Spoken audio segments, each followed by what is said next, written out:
I asked my mom for support during my pregnancy, but she accused me of being controlling and made everything about herself, all while my husband was deployed and couldn't be there for the birth. The hospital room was quiet except for the steady beep of the monitor tracking contractions. Alone, gripping the bed rails, the reality of giving birth without anyone by my side sank in. My husband was thousands of miles away, deployed overseas, and unreachable for days at a time. The one person who was supposed to be there, my mother, wasn't.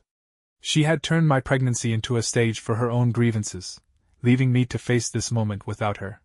The pain wasn't just physical, it was the sting of knowing she chose her feelings over my need for support. 3 months earlier, everything had been different, and the distance between us now felt like a canyon I hadn't seen forming. 3 months after my husband's deployment, a routine doctor's visit confirmed I was pregnant. The news hit with a mix of joy and fear. Joy because we had talked about starting a family, fear because he wouldn't be home for the birth. His deployment meant long stretches of silence, broken only by brief calls or voice messages when his schedule allowed. Alone in our small apartment, the weight of the next 9 months settled in. Support was needed, someone to lean on during appointments and the overwhelming changes. My mother was the first person who came to mind. She lived an hour away, close enough to help without being intrusive. Asking her felt like the obvious choice. My mother agreed to help without hesitation when I called her. She sounded excited, promising to be there for doctor's visits and to stay with me during the final weeks. Relief washed over me, knowing I wouldn't face everything alone. Plans were made for her to visit regularly, attend a few appointments, and be present for the birth. She didn't need to take over, just be a steady presence. The arrangement seemed straightforward. My husband, when I told him during a choppy video call, was grateful she'd step up. He was doing his best from afar, sending encouraging messages despite his own stress.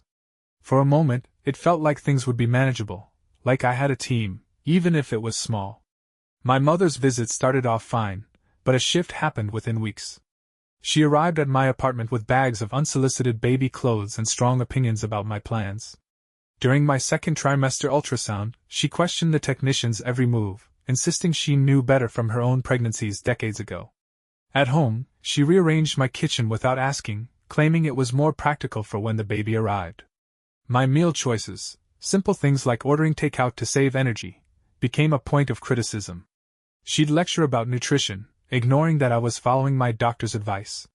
When I asked her to ease up, she looked hurt, saying she was just trying to help. It wasn't one big argument, just a slow build-up of her inserting herself into every decision. Boundaries were needed, so I mentioned wanting to keep some choices private, like the baby's name or my birth plan.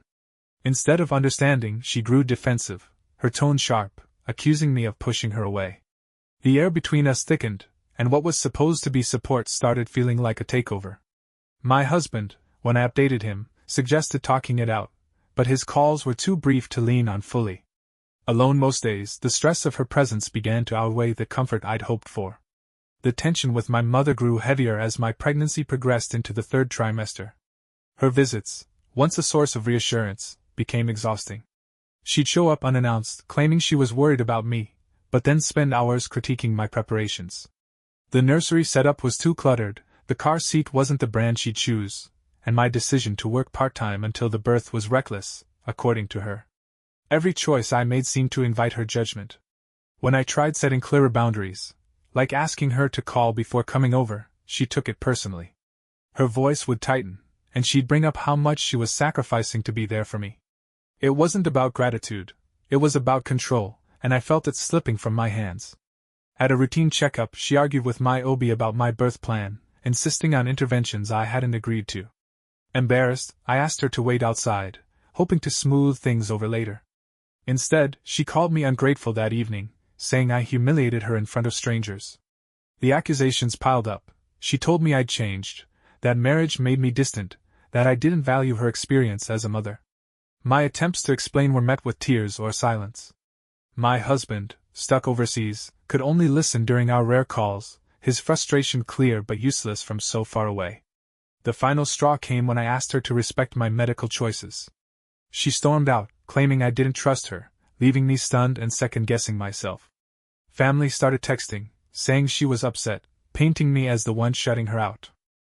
The stress left me sleepless, counting down the weeks to my due date, wondering if I'd misjudged everything. The weeks after my mother's departure were a blur of anxiety and preparation. She left my apartment 2 weeks before my due date, her absence louder than her presence had been. No calls, no texts, just silence that confirmed her resentment. The nursery was half finished, and doctor's appointments felt emptier without anyone to share the updates. My husband's deployment meant spotty communication. His messages were loving but brief, often delayed by days. Alone, the reality of facing labor without support settled in. Family members, swayed by my mother's version of events, sent vague messages about reconciliation, but none offered to step in. She had told them I banned her from the delivery room, that I was too controlling to let her help. The truth, that I'd begged her to be there, only for her to refuse after our arguments, was lost in her narrative. Attempts to clarify felt pointless. Exhaustion took over, and correcting their assumptions seemed like shouting into a void. The hospital bag sat packed by the door, a reminder of what was coming. Nights were spent researching childbirth alone, watching videos, reading forums, trying to prepare for something no one could fully explain. Fear wasn't just about the pain, it was the thought of no one holding my hand, no one to call afterward. My mother's accusations echoed in my head, making me question if I'd been too harsh, if I'd pushed her away unfairly. But the memory of her overstepping, her refusal to listen, grounded me. She had chosen to leave, not me. As contractions started faintly one evening, the weight of her absence pressed harder, but there was no time to dwell. Labor was coming, and I had to face it on my own terms. Labor began in the early hours, a slow ache that grew undeniable by dawn. Driving to the hospital alone, the streets were dark and empty, mirroring the hollowness inside. Check-in was a haze, forms, questions, nurses' kind but detached faces. The delivery room felt sterile, the monitor's beeps the only steady company. My mother's number was dialed twice during early labor, each call unanswered. A text was sent when contractions intensified, stating I was admitted. It was left unread. Pain blurred the hours, but the loneliness cut deeper. No hand to squeeze, no voice to anchor me, just the nurses, efficient but not family. The baby arrived after a grueling push, a healthy girl, her cry breaking the room's tension. Holding her, relief mixed with grief, this moment, meant to be shared, was mine alone. My mother appeared 3 days after discharge, walking into my apartment uninvited. No congratulations, no questions about the baby, only complaints. She said I'd excluded her, that I robbed her of being a grandmother by not begging her to come back.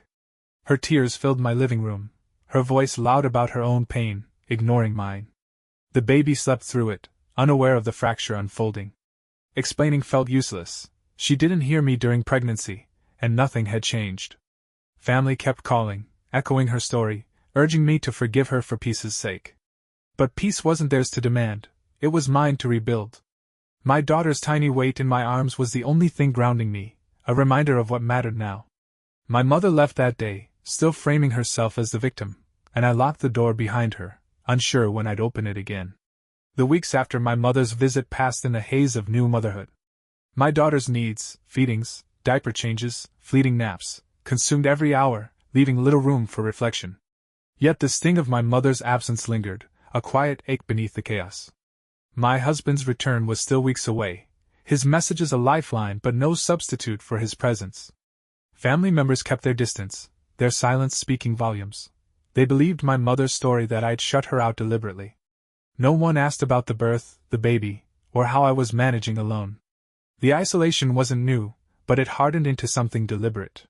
My mother sent a single text a week after her visit, asking to see her granddaughter, framing it as her right.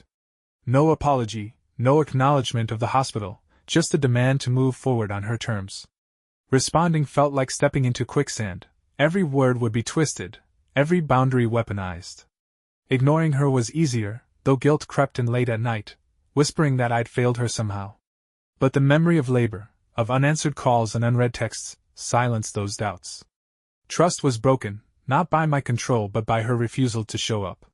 Friends from work sent small gifts, checking in when they could, their kindness a contrast to family's absence.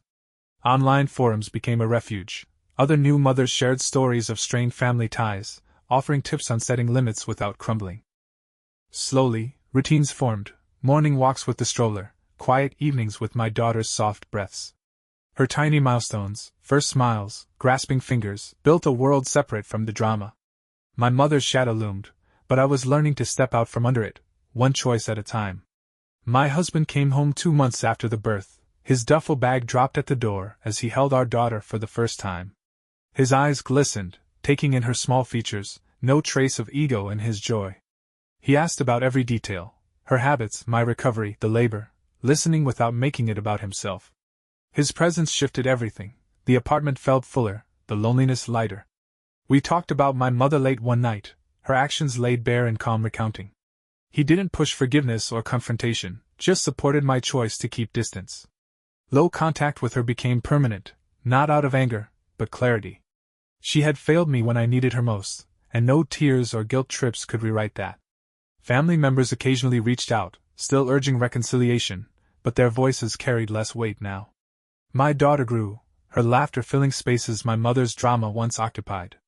Boundaries solidified, no unannounced visits, no demands for access. My mother sent gifts sometimes, but they came with notes about her feelings, never ours. They stayed unopened, a line I drew for peace. Our family, just the 3 of us, became enough.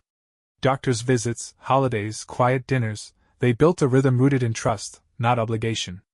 Regret for what could have been with my mother faded. Her role wasn't mine to force. My daughter's first word, her wobbly steps, belonged to us, not her narrative. Looking back, the hospital room's emptiness taught me strength I didn't know I had. Forward was the only direction now, with a family I chose to nurture, free from anyone who'd make it about themselves.